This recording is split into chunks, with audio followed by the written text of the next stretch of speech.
Alright, this will be my vlog for IEP team. The question asks to pick 6 educational professionals that can attend an IEP meeting. The first one I wanted to discuss was the case manager, who's usually the SPED teacher. The case manager handles the case, invites and calls the meeting, and is usually just the service provider with most interaction with the student. Next is the administrator or administrator's designee if the administrator can't make it. They are there to make the IEP meeting official, so basically for legal purposes.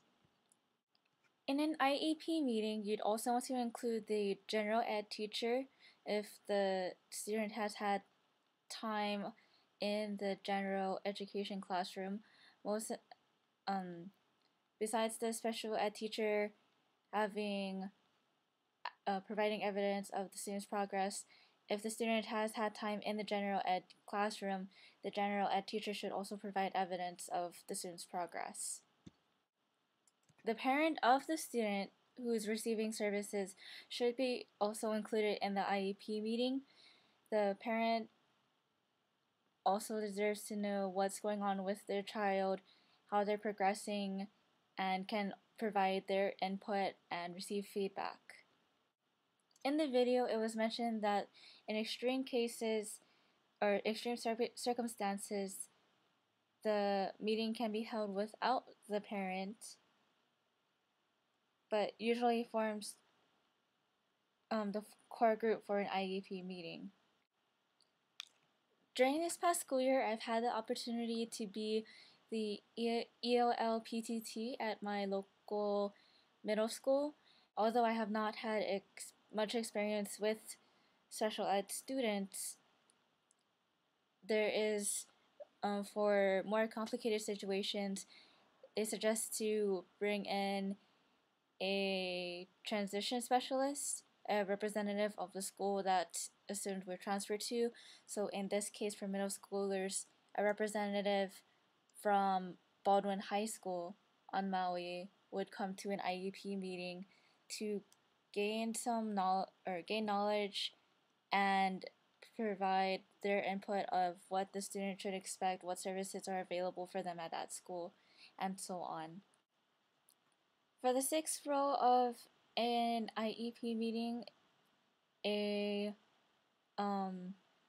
school psychologist can attend the initial and triannual meetings to explain their findings and assist with facilitating the meeting. Although the next 2 roles I'm about to describe are not educational professionals, they also provide a key role. They can provide a key role in an IEP meeting. Those including the student themselves. By age 16, they should be attending their own IEP meetings. Oftentimes or sometimes parents may not relay the information of an IEP meeting to the student.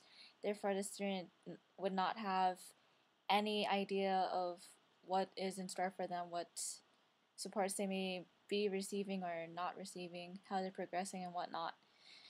And a friend of the student or the parent or someone who has interest in a meeting is allowed to attend an IEP meeting.